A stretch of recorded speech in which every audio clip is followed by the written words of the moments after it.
Assalamualaikum warahmatullahi wabarakatuh dan salam sejahtera.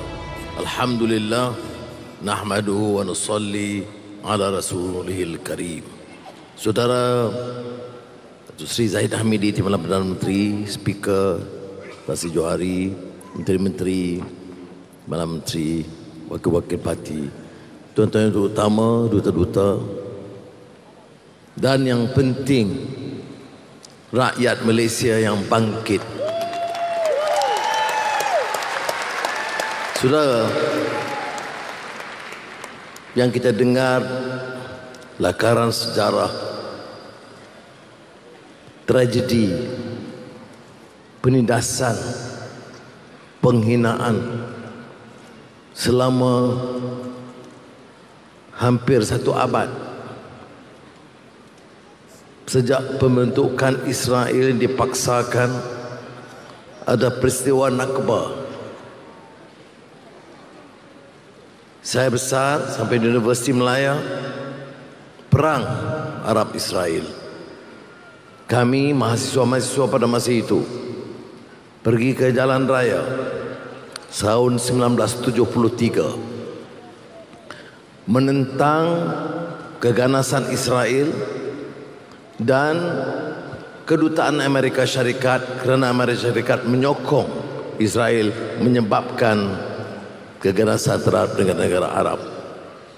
Excellencies was referring to 1973. I led the demonstrations, students against the US Embassy at that time for their support to Israel in the aggression against the Arab world.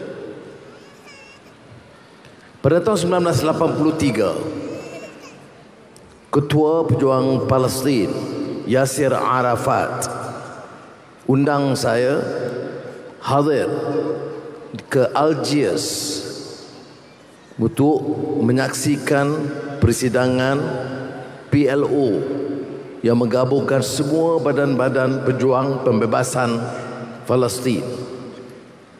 In 1983, I was invited by Yasir Arafat to go to Algiers to attend as a young man to observe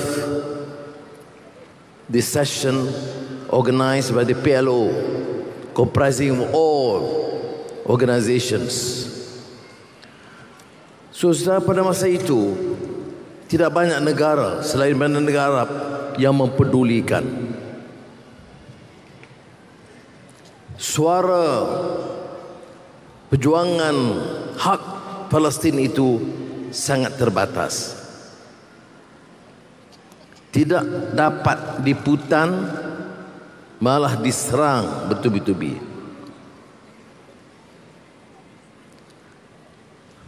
Berterusan,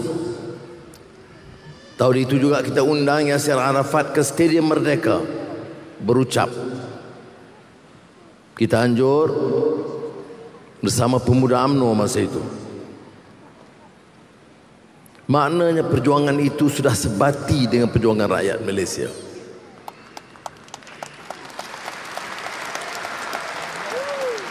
Sebab itu kita tidak mempedulikan pandangan Barat atau mana-mana negara yang mau menetapkan siapa yang harus kita perjuangkan. Maka sementara kita bekerjasama dengan semua kelompok, termasuk Palestinian Authority, kita berjumpa Mahmud Abbas, kita tetap pertahan hak Hamas sebagai pejuang dalam gerakan membebaskan Palestin dan di Gaza.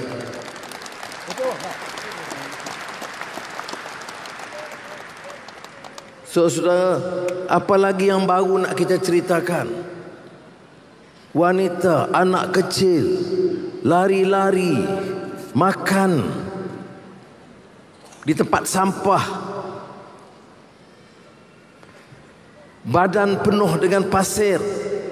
Itu tayangan harian kita. Saudara, sebab itu dalam perjumpaan yang lalu saya tanya, di mana dia suara hak asasi? Di mana suara kemanusiaan? Di mana kebebasan? Mengapa dipilih untuk menyokong berdasarkan warna kulit? Dan mengapa rakyat Palestin itu selama berpuluh tahun, berdekad dianggap sebagai separuh manusia? Tidak ada jawapan yang munsabah selain dari sikap yang penuh dengan ciri hipokrisi, kemunafikan. Sebab itu kita tidak ada pilihan. Siapa kata saya berani sangat? Tapi saya hanya mewakili saudara menjalankan tanggungjawab. Saya terfikir juga bimbang. Nasib rakyat, nasib negara. Saya mau Malaysia ini gagah, ekonomi yang maju, hebat, politik yang stabil, rakyat bersatu padu, maju dalam teknologi. Tetapi saya juga manusia. Saya juga ada faham kemanusiaan. Saya tidak mau rakyat dizalimi. Saya tidak mau orang Palestin itu dijadikan hamba abdi. Maka saya bertanggung jawab bersama-sama saudara, bangkit membela dan memperjuangkan perjuangan rakyat Palestin.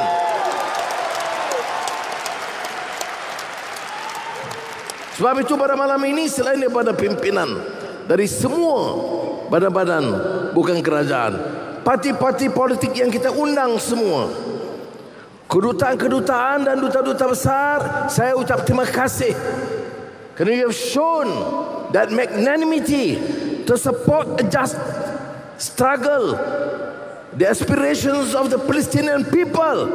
And let me tell you and reiterate this point, that we will never surrender.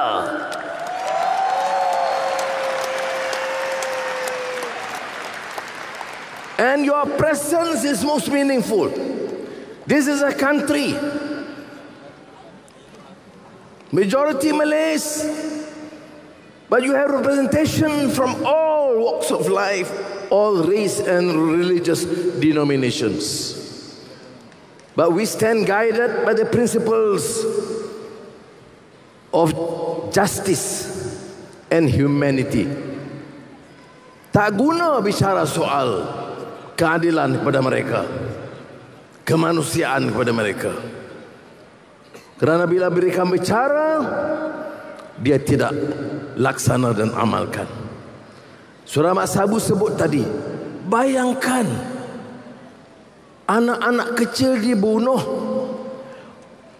bangunan dirobohkan, wanita diperkosa, tapi sang pemerkosa, sang pembunuh, sang pendera, sang penjajah, sang penakluk masih diberikan tempat dan disanjung di Kongres Amerika Syarikat. Demikian kenyataan politik hari ini. Saya tidak bermaksud berbicara panjang. Hati saya juga luka. Saya sementara mendengar rakan-rakan kita, Tuk Si Zaid, kawan-kawan semua bicara. Pesan juga dari sahabat saya, marhum Ismail Hania. Saya bingung, apa lagi yang mampu aku lakukan? Ya. Orang itu dibunuh saban hari. Dan sahabat saya yang saya kenal puluhan tahun, kerana puluh tahun yang lalu saya menemui beliau selalunya di rumah marhum Syekh Yusuf Al-Qaradawi di Doha. Dan baru-baru ini bila ke lawatan rasmi ke Doha, saya tahu risikonya. Pasukan keselamatan memberitahu saya risikonya, kerana beliau itu menjadi target. Tapi saya syukur alhamdulillah, kerana masih diberi kekuatan kalau orang itu sanggup berkorban nyawa, dan kalau 40,000 sudah terkorban, apalah salahnya kita untuk memeluk beliau, menyatakan rakyat Malaysia menyokong perjuangan saudara.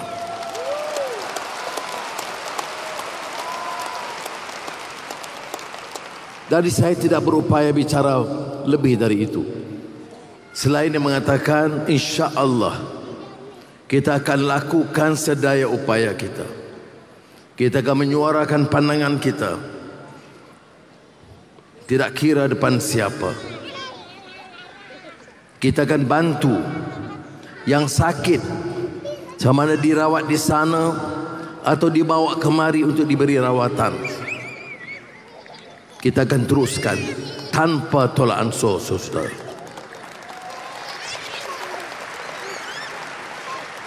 Kerajaan akan peruntukkan dana. Saya bincang dengan beberapa negara dan saya ucap terima kasih kerana kerjasama diberikan. I want to take this opportunity to thank the Amir of Qatar for making all the arrangements for the funeral.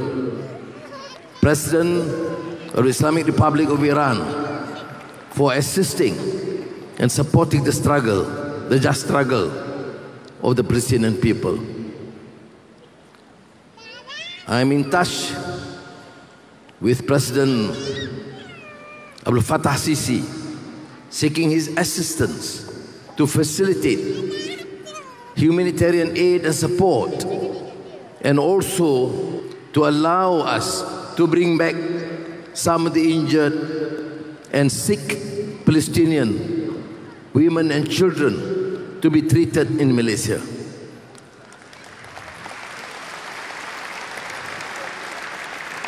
Saya menghubungi sahabat saya Tayyip Erdogan dan baru-baru Raja Bahrain, Syekh Mohammed bin Zayed, Mohammed bin Salman, untuk terus memberikan kerjasama dan dukungan, bantuan kemanusiaan dan apa juga bantuan, supaya jangan melemahkan semangat dan daya juang dan ruh jihad rakyat Palestin yang mau merdeka dan berdaulat. Jadi saudara, selain daripada itu, saya harap saudara juga jangan henti bicara setiap hari mengenai Palestin. Jangan berhenti membantu dan bersedekah untuk meringankan beban rakan-rakan kita di Palestin. Saya mahu Malaysia terletak di dalam peta sejarah di antara negara yang lebih konsisten dan sungguh-sungguh perjuangkan nasib rakyat Palestin. Boleh? Jadi kita akan teruskan usaha ini, saudara. Saya mohon maaf, saya tidak mampu bicara lebih panjang, kerana ini kisah derita, kisah tragedi yang saya mampu yang menyatakan insya-Allah dengan mandat ini diberikan oleh rakyat Malaysia, saya akan lakukan sedaya upaya yang mampu untuk membantu dan membela nasib mereka. Terima kasih. Wassalamualaikum warahmatullahi wabarakatuh. Hidup, hidup, hidup Palestin. Bangkit, bangkit, bangkit Palestin. Tuan-tuan,